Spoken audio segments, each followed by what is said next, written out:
বিস্তীর্ণ জমিনের মালিক 28 অক্টোবর যত রক্ত পড়েছে, প্রতিটি রক্ত ফোঁটা আওয়ামী লীগের জন্য অভিশাপের বন্যী শিলা হয়ে বাংলাদেশের মাটি থেকে এই পিশাচ স্বৈরাচার ফ্যাসিবাদী দলকে বাংলার মাটি থেকে চিরকালের জন্য মুছে ফেলে দেওয়া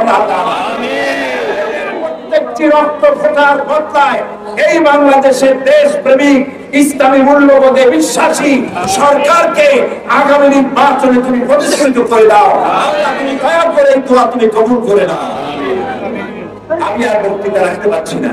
আমি সকলকে শোককে শক্তিতে পরিণত করে ঐক্যবদ্ধভাবে বন্য হায়নাদের মোকাবেলা করে এই পিশাচদের মোকাবেলা করে এই দেশে শান্তি প্রতিষ্ঠার আহ্বান জানাচ্ছি এবং যারা শহীদ হলেন তাদের সব সন্তপ্ত পরিবারের সমবেদনা জানাচ্ছি এবং আল্লাহর কাছে দোয়া করছি যে মায়ের বুক খালি হলো, যে স্ত্রীর স্বামী চলে গেল, যে সন্তানের পিতা চলে গেল, আল্লাহ তুমি নিজে তাদের অভিভাবক হয়ে যাও।